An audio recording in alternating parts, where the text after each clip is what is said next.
What is up, everybody? Thank y'all for pulling up. Let me turn the camera on.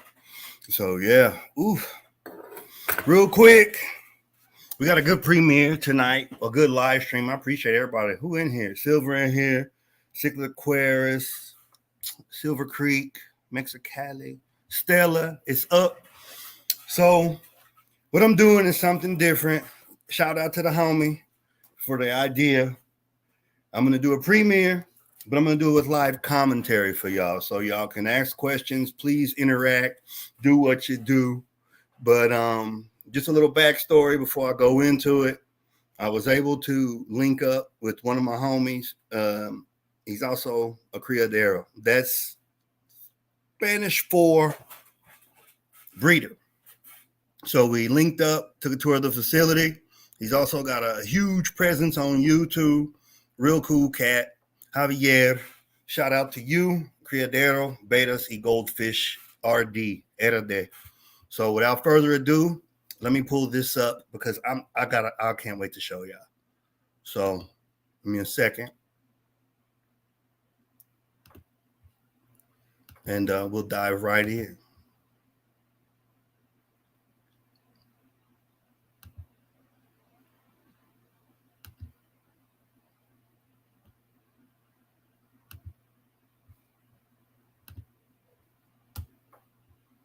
So check it out. Let me know what y'all think. They probably got me down by the end of the song. Seems like the whole city go against me. Every time I'm in the street, I hear So right here, this is us flying out of Houston. This is us flying over Santiago right now. And it's the city lights, us coming into the Dominican Republic.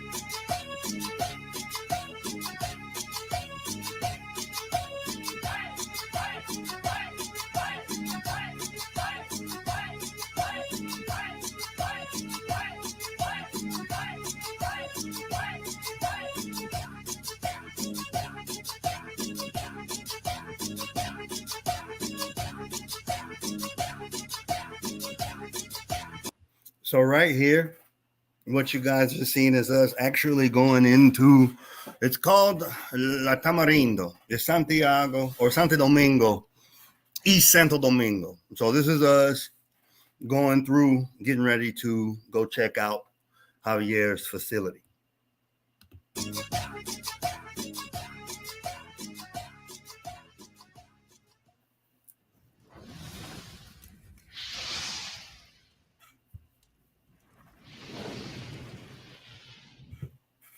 All right, so I'm on location with Javier, Criadero, everything, and we're going in for a tour.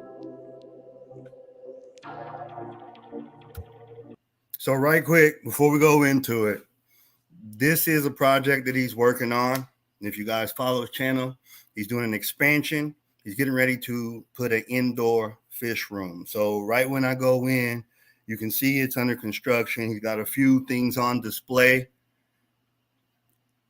And then we go in to the actual facility.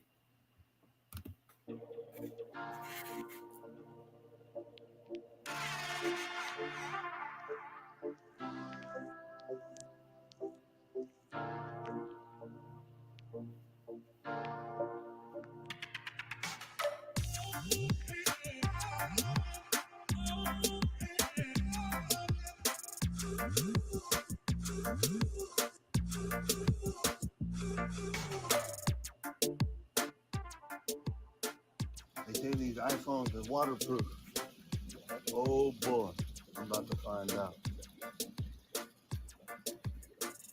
¿Yo puedo poner mi mano para allá? Don't check this out.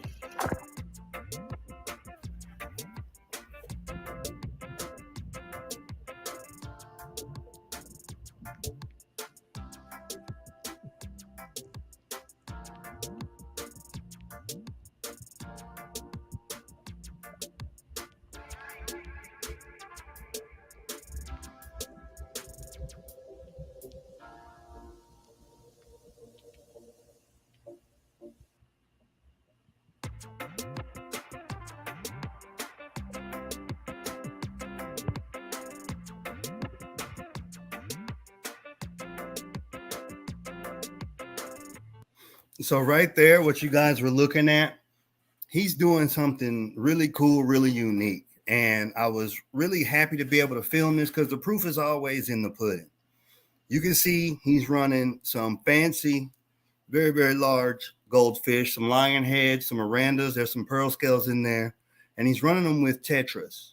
And not just any kind of tetra. He's running them with glow tetras. They're all outside in this pond. You can see the mom. You can see the bio in the water.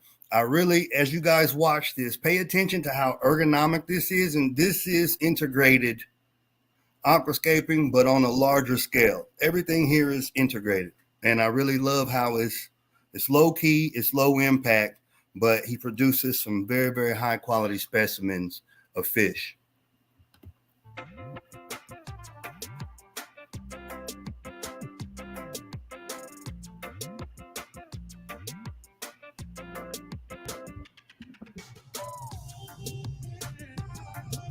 Take a look at that bio.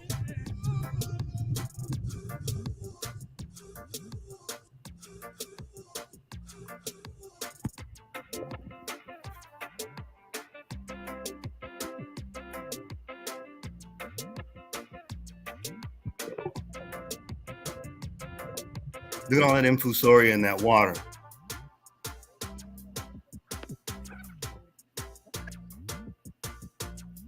Okay, so these are grow outs that I'm going past right now. We're going to come back to those. We're going to check out something else right now.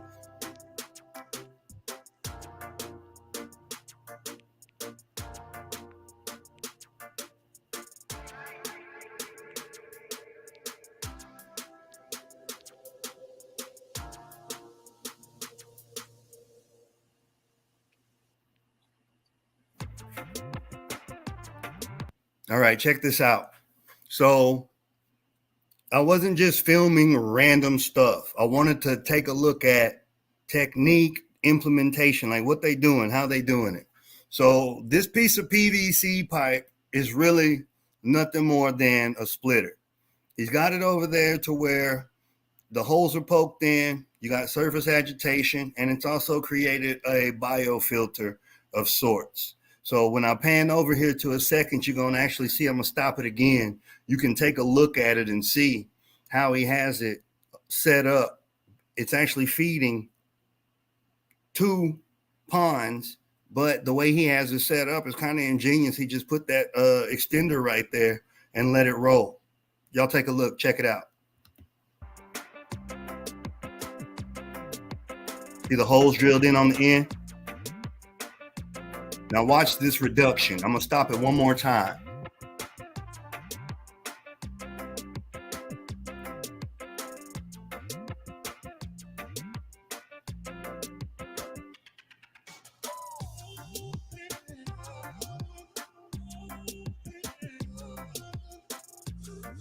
You can see that thing, it's full of media right there. So if you take a look down in the lower corner, I'm not going to rewind it. There is a smaller pipe. Let me go back just a hair. Why not?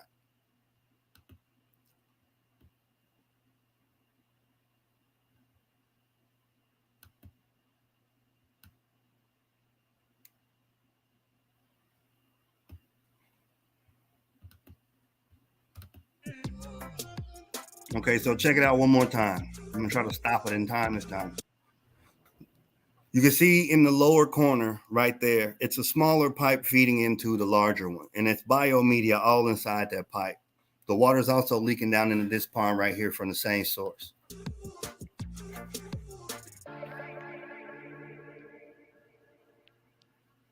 That's the homie Javier. So these are 2 of his larger ponds. So check this out. These ponds are at minimal capacity right now because it's winter time. And the context behind this is, so y'all not just looking at a random music video, is he's running these at lower capacity because they're tanking outside. And just a quick overview on the weather, the climate over there in the DR. So average temperatures on the island is somewhere around like 80 degrees-ish. And then it'll drop into the 70s. In the summertime, you're going to have hotter nights, obviously. However, in the wintertime, they're getting into sub 70s, high 60s. That's not good long term for fish. But as you can see, he's running tetras. So you look at the types of tetras he's running. You can see the Hyphesobricons. You can see the Danios. Those fish, believe it or not, can tolerate those lower temperatures, but you won't see anything like angels, flower horns, anything like that. This is seasonal. So he's running the tetras right now because they can tolerate the cold temperatures. But as it heats up, he's going to switch back over into running some of the more exotic stuff that he keeps, like the flower horns, the tilapia, the cichlids, etc. So that's just a little quick insight as to why it looks like that. Let's get back to it.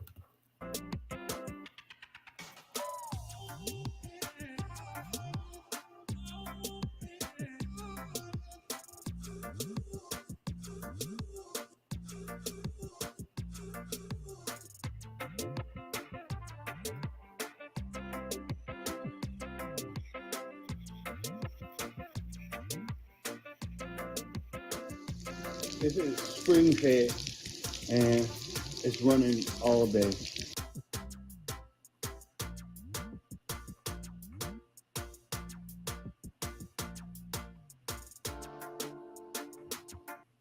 So real quick, that water is literally, it's always running unless the pump's off. It's spring fed, but the way he has his Criadero set up is to where all of these tanks, if they're in the same pod, for example, he'll have a pod of 3, a pod of 5, etc. If they're in the same pod, that water is able to circulate through all those pods. So the water can move, but the fish can't. And then he also has a setup to where his wastewater is used to raise plants. So everything's being used, it's not being wasted, and it's actually a cool way to run fish. And you got to think they don't really have the municipalities we do here, and you got to improvise. So this is a good way to do it.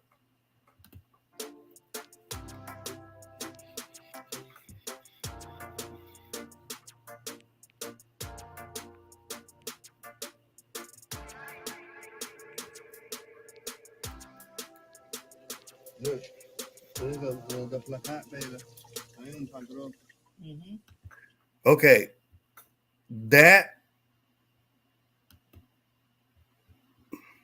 this right here. Look, the placat beta. That's a king beta cross with placat. So they breed game betas down there, and they breed them for the spunk, the attitude, the vivaciousness, more so than the colors, etc. The history real quick, betas got brought to the DR as part of the Dengue Patrol. They got a lot of low-lying areas with stagnant water. Dengue is a problem in Latin America. Some countries more so than other. The DR has it under control, but for a while in the past, it wasn't. As a residual effect of that, they got a lot of Criollo wild betas rolling around. These are line bred. They're coming in from Thailand, and they're placat line with king. So they're breeding for size and overall movement. They have a different eye for betas down there. They breed them for spunk, if you will. And that's what that is right there. Mm-hmm.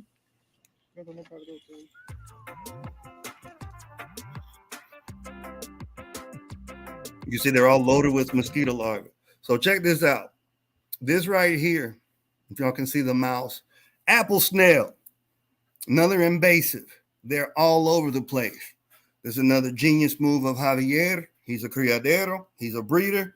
He uses the babies as fodder for his goldfish. If you're a goldfish keeper, you know goldfish are cyprinids. It's a carp.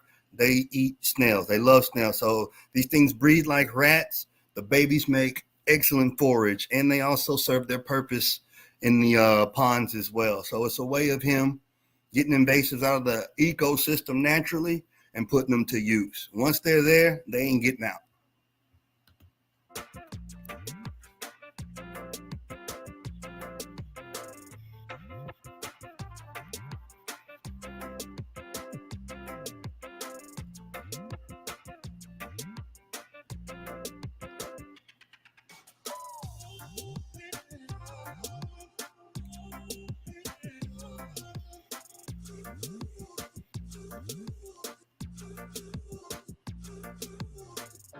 All right, now we're going to get into some of the koi.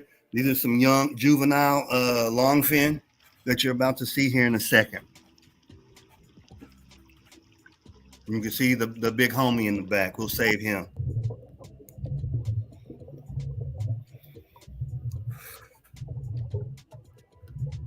All right, so I'm going to let y'all enjoy the koi real quick. I want y'all to take note of how turbid that water is. It's not dirty. It's turbid. I just got through saying carp. They are a cyprinid. Goldfish, what is it? Caraceus auratus, I think. It's a carp. And the proof is in the morphology of the animal. So any of your fish with whiskers, barbels, etc., it's telling you the environment they come from. You know, your torpedo shapes, your broad shapes, etc. So with goldfish, not so much. It's relic, but definitely in koi, they do still have their barbels. It's kind of vestigial in some of your more ornamental goldfish, but this turbid water is exactly what they thrive in. And I want you to take note, even though this water is as turbid as it is, look at the color pop on these koi, how you're able to see the oranges and all the colors in this water like this. I didn't ask him to net some out so we could look at him. He would have, but I wasn't trying to. It was out of respect.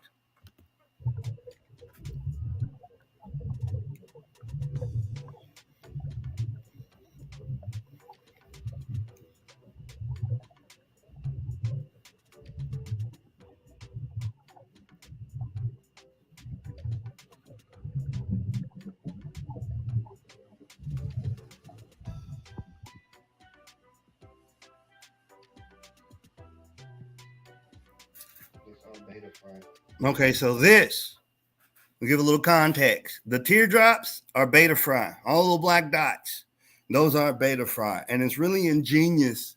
He basically just harnessed the natural behavior of the fish anyway. He does not remove the parents. The mom's still in there. You'll see in a second. There, you'll see how big it is. Pops is still in there. And once the fry are big enough to basically pose a threat to dad, then he removes dad. Until then, he lets the paternal instincts run their course.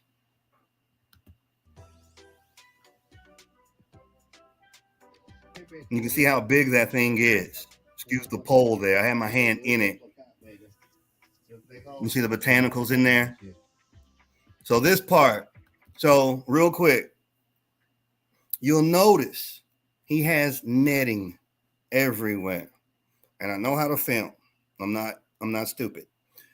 It's a pain in the butt, and out of respect, I wasn't trying to fool with it and be all invasive and just go stabbing the camera everywhere. So that was one of them situations where I grabbed what I could footage wise, because it's a pain in the butt to take it down, put it back up, and it's expensive too, especially there because it's got to be imported.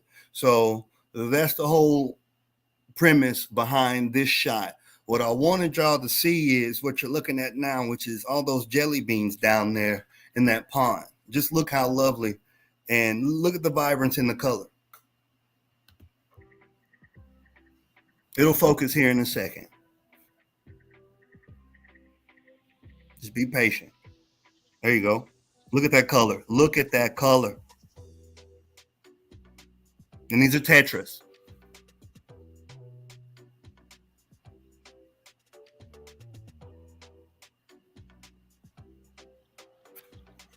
So this big guy here.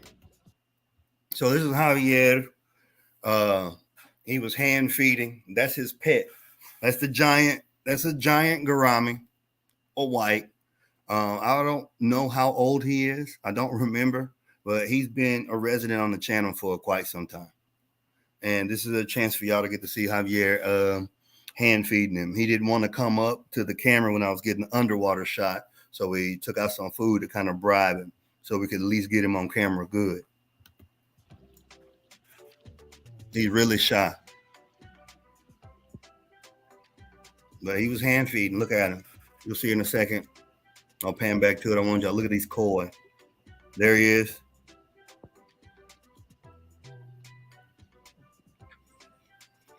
This is cool. Mira eso. Para aranito. The tadpoles in there. So this one has tadpoles in it. That puts the air. Then the babies go in there and they hide in the roots. ¿Dónde la padrote? ¿O tú simplemente echas la niña? No, la padrote van allí abajo. Ah, bueno. So he'll sort them and put them in. Okay.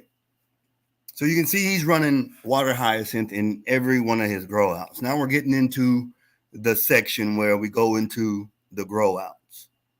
He's running shallow water. He's running majority live food. And he's running floating plants. That's going to give the bio, that's going to give all your microorganisms, etc. Some tadpoles got in there, and with whoever don't end up a pet, it's just more natural forage for his fish. So I'm asking him, where's the padrote? So where does he keep his breeders then?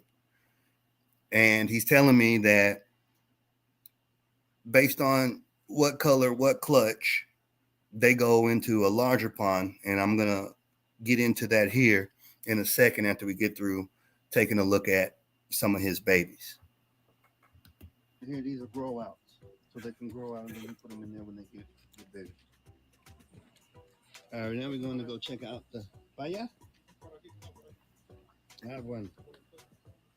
Oh, sí. Yeah, she looked nice, but he said she'll bite, so no. Go this way, don't go by the dog, so she don't bite you. Okay. Right now we're in some more grow outs. Show me where the other joints is. These are all the babies.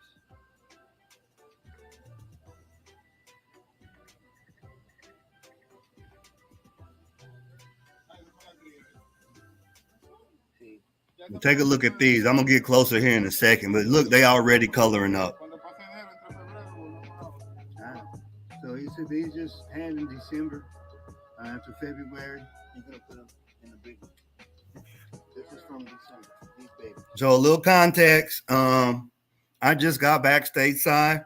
I shot this footage somewhere around the beginning of January. So the context is those were his December clutch. They're already coloring up. Based on what I just told y'all about the weather, he's keeping them shallow like that so he can maintain them a little better. When they get a little tougher, February will start warming up. They'll go into one of the ponds I'm about to show you guys.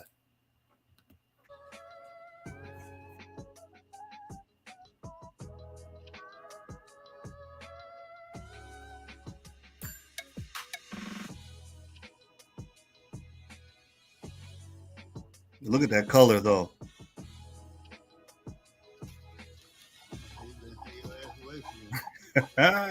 She tried to bite me, y'all.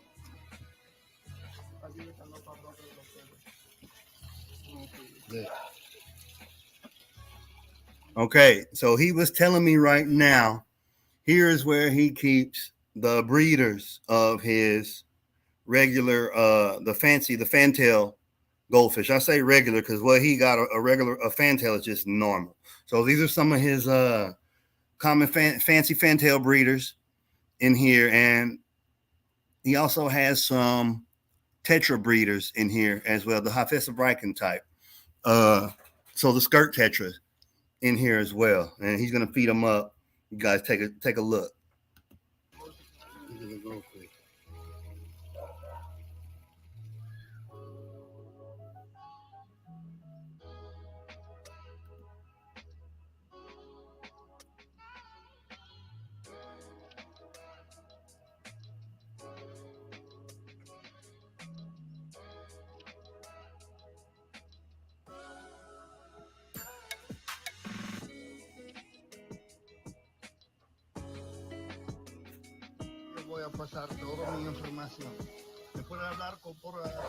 Okay, check this out. So in here, and I didn't even notice this, as y'all could, I was over there running my mouth, but in this one, there's blue Moscow guppies, and there's juvenile bettas in there. So too big to stay with Pops, but not big enough to have their own bucket yet. And they're all in here with the guppies. And you'll see in the center, he has a little tank in the center. And that inside that bin, that tote is another stage of beta fry. So they're too big to stay with Pops, but not big enough to go in there quite yet. Weeks away type of thing. So he'll let them run in there. That way they're all ready. The acclimation process is that much easier. And so like this whole thing that I got from it, coming up into this next section, it's all about ergonomics. And this is textbook. So check out these guppies. And we're going to go into some more stuff. Yeah, so there's betas in there and guppies. Some blue mutts, he said. They look like some blue Moscow. See, he called them mutts, but look at those guys up top. Look at those guys by the wall. I'm top viewing guppies, man. That's brilliant color.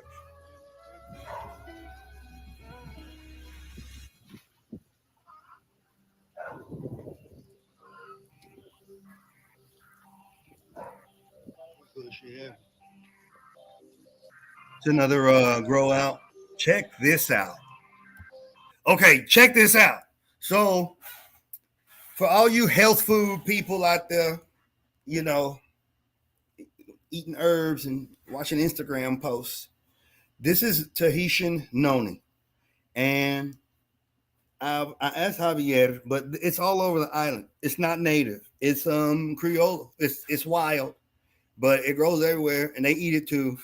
Go Google what noni is. It is a superfood, and it just grows wild out there. Noni. It's from Tahiti or Hawaii. I don't know how it got here, but they're everywhere now. They just grow wild. Es un criollo, ¿verdad? Sí, un criollo. It just got here.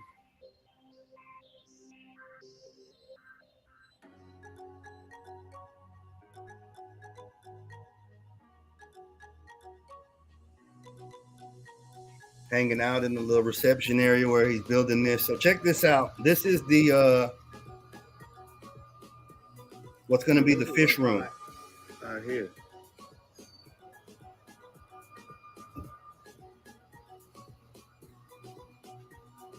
Pull the shit out. Okay, check out this hardscape though.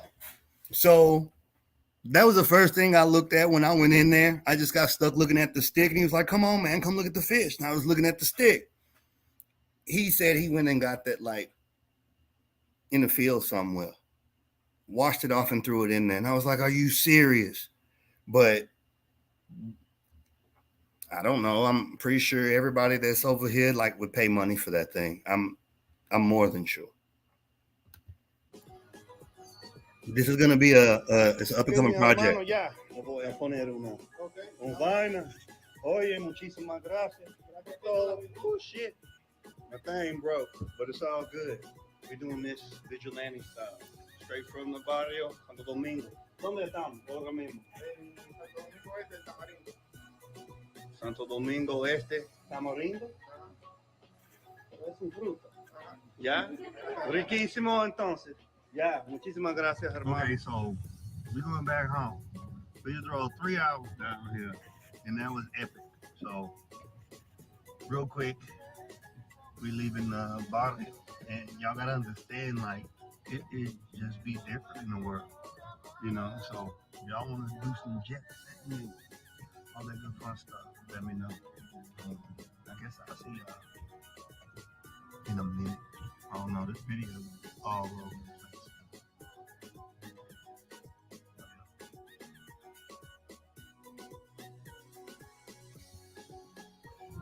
One last view of the Dominican sunset.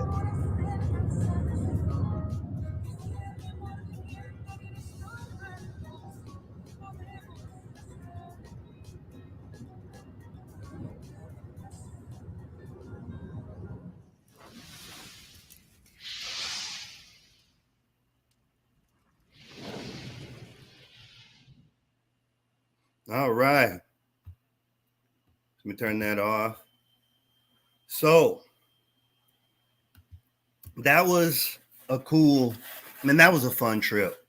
And I condensed it and I put it with the music because it's not about me. It's not about me blabbing. It's not about none of that. It was about me being the eyes for you guys to go look. We're here to talk about it. We're here to interact. I'm going to obviously throw that up on the channel so y'all can watch it at y'all leisure. But if anybody got anything they want to chop it up about real quick, let me see who in here real quick. Let's do a roll call. Take it all the way back to the top. Fish Tropics. What's up? Stella, the homie. Silver Creek up in here. Jorge. Who else? Cichlid Aquarius. Fish Canada. Again. Skull Aquatics. What's up? Only Oscars. The homie. Garcia up in here. What's up, Berto? Who else in here? Nano pulled up. I saw. So they tank different, man. It was crazy. Like everything that we conceptualized, like the rules and stuff. Oh, you can't do that. Nah. And that's where I get it from. And it was one of them things to where the only way to like dispel all this stuff is to just show people, man. No more preaching, no more getting up here being the angry black guy. None of that. I just, put money where my mouth is and go out there and so y'all can see. I think the biggest thing, the biggest takeaway is short of Florida, seriously, the majority of the fish that y'all have swimming right now that aren't wild caught by the headhunters, they are bred in conditions exactly what y'all just saw. And there ain't no need to get on Facebook eviscerating little girls because you're a dumbass. They over here talking about tacos, man. Talking about barbacoa, cheek, lengua. Come on now. But yeah, they tank differently over there. That was a cool thing. Javier, if y'all haven't checked, go check him out. Is Criadero de bettas y Goldfish Herde, Javier. He got a pretty nice following. That's humbly saying. But yeah, he got a real nice following. And for him to have as many subs as he does and me to just pull up like I did, him bring me in, open arms, we chopped it up, we talk on WhatsApp, everything. It just goes to show it's just a fish tank, y'all. It ain't that serious. But I hope y'all enjoyed it. Please do go back to the video when I publish it here and leave some commentary, leave a like, share it out. And that's just one of a few more. There'll be some more Dominican stuff coming out. I appreciate y'all. If ain't nobody got nothing, I'm finna jump off here. If y'all heard the beep, he got some nonies in his backyard. Y'all heard the beep? That was my pressure cooker XL Pro going off. I got a delicious it's a caldo. It's a soup in there. I ain't gonna lie, Sunday I'm lazy. I took it out the freezer and threw it in the pressure cooker. But if y'all ain't got nothing, appreciate you only Oscars. Appreciate everybody for coming out. This is Steve from Warrior Planet Tanks. I'm out. Y'all have a good night and a great start to the week.